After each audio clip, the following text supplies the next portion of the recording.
Então, o título do nosso painel é Avanços em Ciência de Alimentos e Nutrição.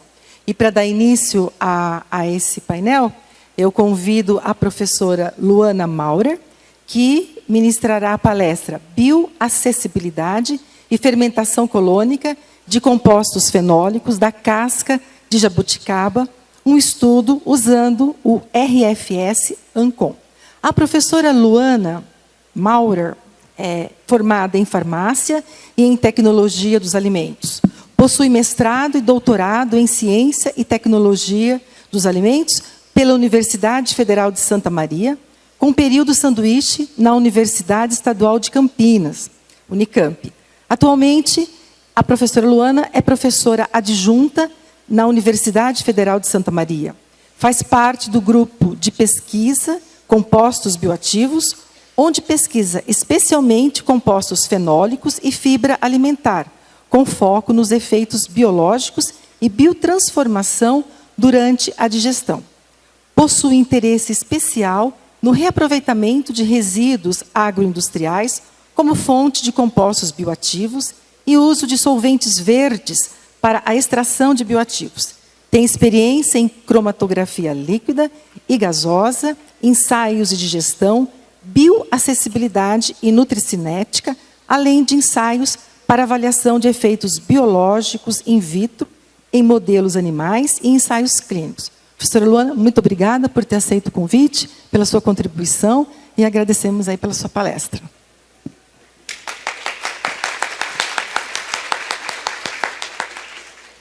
Bom dia a todos, obrigada pela apresentação. Gostaria também de agradecer, o convite da Tecnoglobo e da organização do evento para trazer essa apresentação aqui para vocês hoje. Também é uma grande satisfação para mim estar aqui, no palco, falando com todos vocês, porque também já fui aluna, participante de SLACAN, antigamente SLACA, e estar aqui hoje como professora palestrante é uma grande honra para mim. Tá?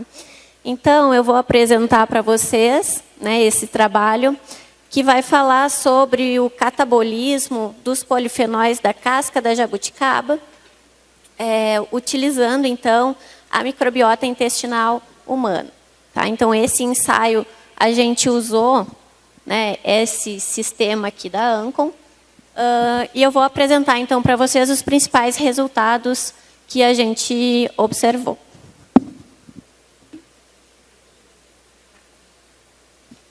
Bom, então, para quem não conhece a jabuticaba, ela é uma fruta nativa da América do Sul, da Mata Atlântica.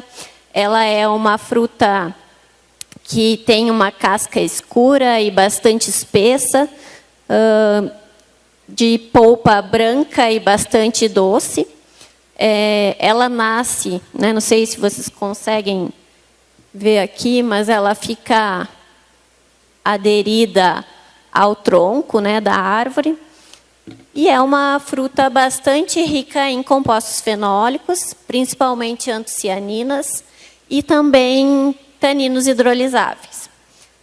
Além disso, ela também tem um alto conteúdo de fibra alimentar, um bom equilíbrio entre fibra alimentar solúvel e insolúvel. E essa composição da jabuticaba faz com que ela seja já bastante estudada quanto aos seus efeitos biológicos, de benefícios à saúde, sendo reportados, então, efeitos anti-inflamatórios, antioxidantes, hipocolesterolêmicos e antidiabéticos também.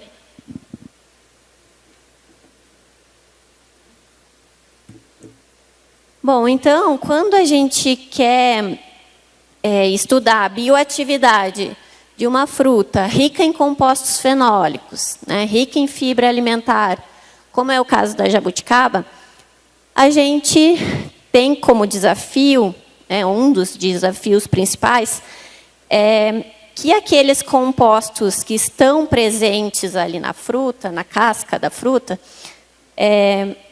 eles não necessariamente serão os responsáveis pelos efeitos benéficos, pelo menos não na sua forma original. Isso acontece porque, especialmente os compostos fenólicos, eles vão passar por uma extensa biotransformação, principalmente durante o processo de digestão. Tá? Então, muitas vezes, aquele composto que tem a atividade biológica de fato é um metabólito daquele composto original. Tá? Então, a gente precisa ter isso em mente.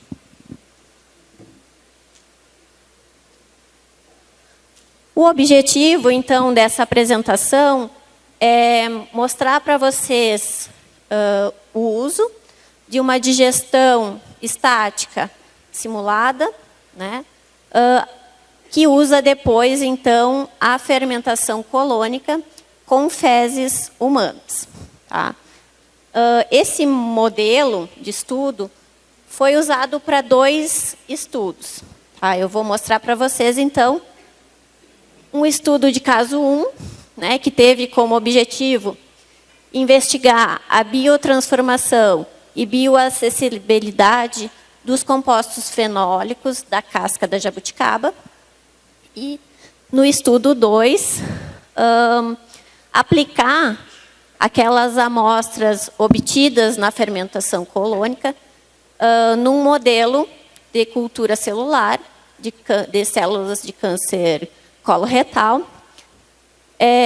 para avaliar, então, a bioatividade daqueles metabólitos. Então, esse primeiro estudo, né, foi parte do doutorado da Andrea Quatrin, e é, então, justamente sobre a bioacessibilidade e o catabolismo dos compostos fenólicos da casca da jabuticaba, tanto durante a digestão gastrointestinal in vitro, quanto durante a fermentação colônica com fezes humanas.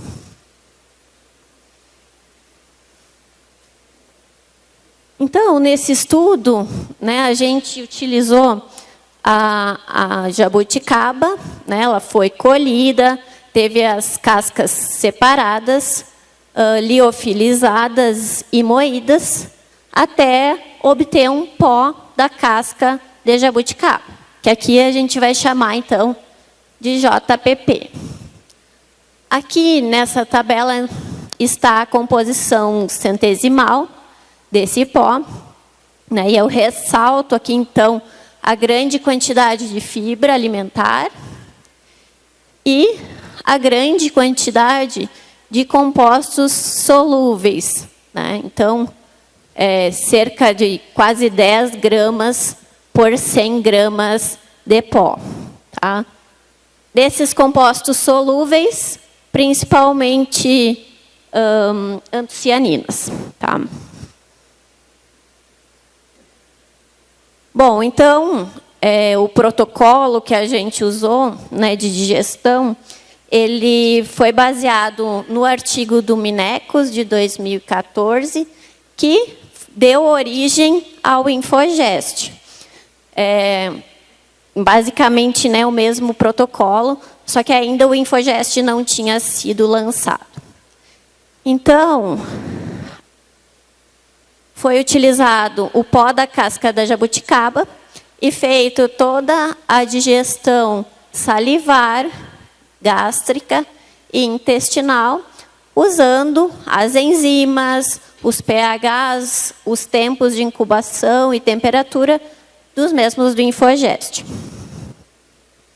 Para cada ponto, né, da digestão, foi feita a extração exaustiva para análise dos compostos fenólicos.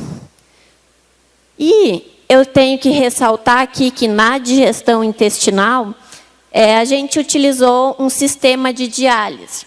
Tá? No protocolo do Infogest, não menciona, né, mas diz que pode ser feito. Então, esse processo de diálise consiste em colocar a amostra dentro de uma membrana imersa num tampão e a gente vai obter 2 frações. a fração out, né, que é a que passa para fora da membrana e que é a fração bioacessível, e a fração in, que é a que permanece dentro da membrana, que são os compostos, então, não bioacessíveis, e que vão, então, chegar ao cólon para serem metabolizados e fermentados pela microbiota intestinal. Tá? Então, essa fração in, né, de dentro da membrana, é que foi utilizada para a fermentação colônica in vitro, que eu vou mostrar a seguir para vocês. Bom, então aqui, esse estudo, né, de fermentação in vitro com as fezes, a gente fez 2 controles, um somente com tampão e a fração in, outro somente com as fezes, sem a fração in, e o terceiro, então, juntando, né, a solução fecal com a fração in. Aqui foram utilizados as fezes de 17 doadores saudáveis, com idade entre 20 e 53 anos, todos saudáveis, e que não tinham nenhum problema gastrointestinal ou que tivessem usado antibiótico nos últimos 6 meses. Então, a mistura, né, essas que vão ser fermentados, foram alocados nessas garrafinhas aqui para a fermentação, todas a 37 graus. Esse sistema, então, da Ancon, né, que eu mostrei aqui para vocês, é um sistema que permite a anaerobiose e, além disso, o controle e a medição da produção de gases durante a fermentação.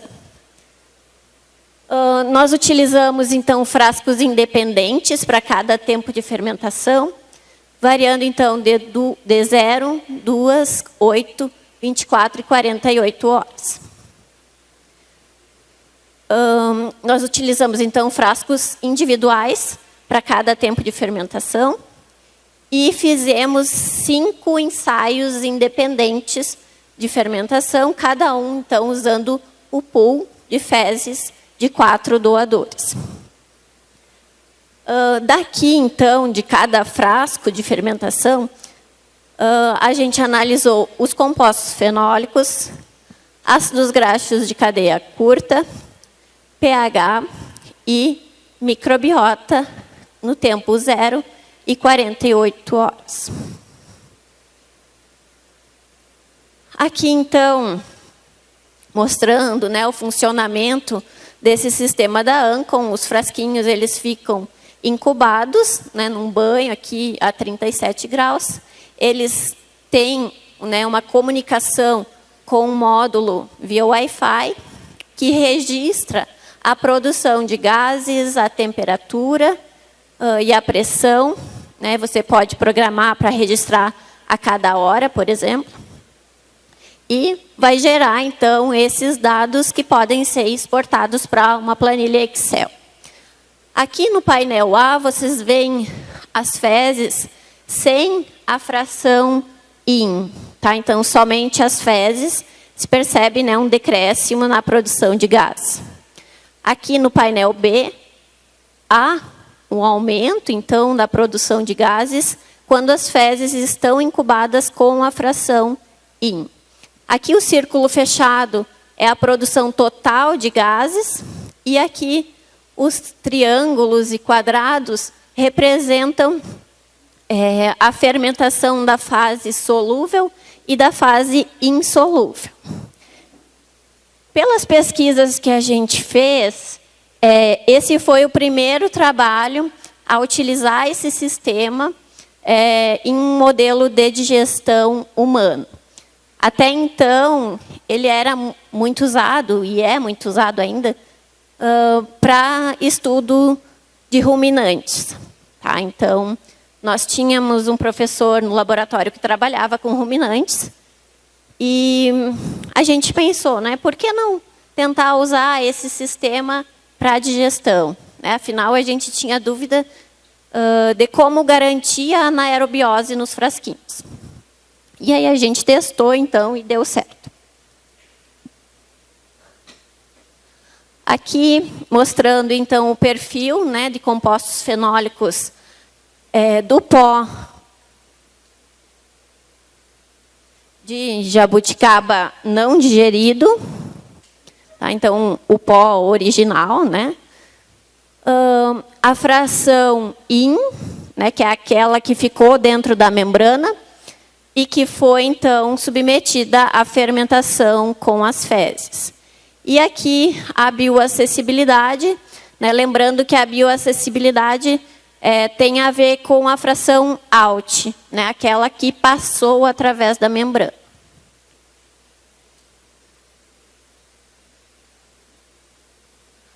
Aqui vocês podem ver as mudanças no perfil cromatográfico de compostos fenólicos ao longo da fermentação.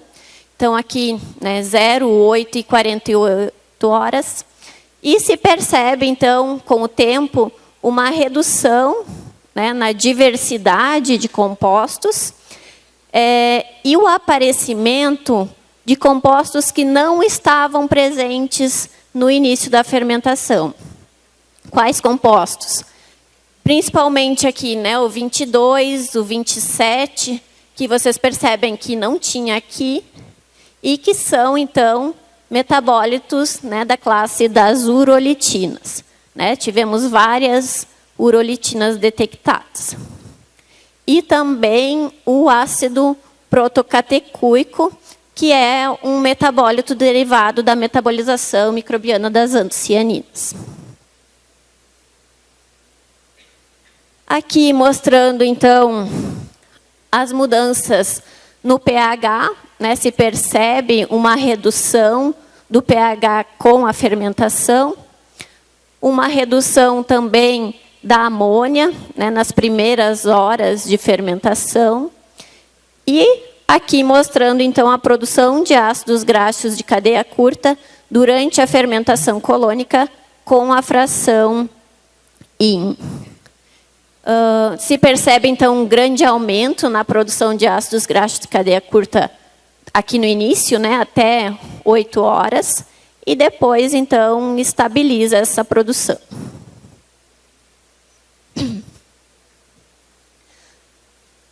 Aqui, eu estou mostrando as análises microbiológicas. Na época, né, a gente ainda não tinha recurso e nem acesso para fazer sequenciamento de microbiota. Então, a gente acabou fazendo o método de contagem em placa mesmo. Fizemos para Bifidobacterium, Lactobacillus e Enterobacterias. A gente fez somente no tempo 0 e 48 horas. E não observamos, né, o efeito sobre bífido e lactobacillus. Somente reduziu, então, enterobactérias. Então, como um resumo, né, desse primeiro estudo, a gente percebe que a fermentação da casca da jabuticaba, ela levou ao catabolismo dos elagitaninos, né, que deram origem às urolitinas, e também,